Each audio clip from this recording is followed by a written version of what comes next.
P T I میں ایک بار پھر سے پرانے ساتھیوں کو متحد کرنے کی کوششیں سامنے آئی ہیں۔ پی ٹی آئی کے بانی رکن اکبر ایس بابر کے مطابق عمران خان نے اڈیالہ جیل سے انہیں پیغام بھجوایا ہے،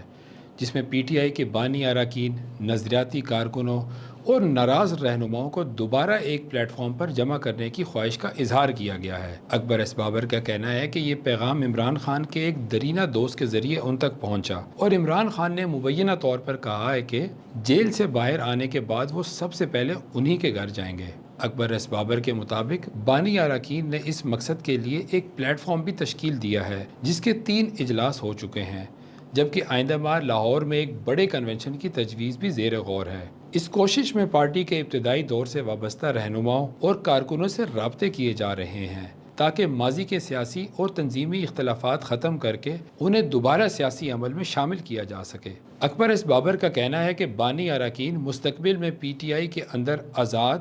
شفاف اور جمہوری انٹرا پارٹی انتخابات کے لیے بھی کردار ادا کریں گے، یعنی مجموعی طور پر اس اقدام کا مقصد پی ٹی آئی کے پرانے اور ناراض ساتھیوں کو دوبارہ ایک پلیٹ فارم پر متحد کرنا اور جماعت کے اندر تنظیمی طور پر نئی صف بندی کرنا ہے۔ اس خبر کی مزید تفصیل جاننے کے لیے وی نیوز کی ویب سائٹ پر وزٹ کیجیے۔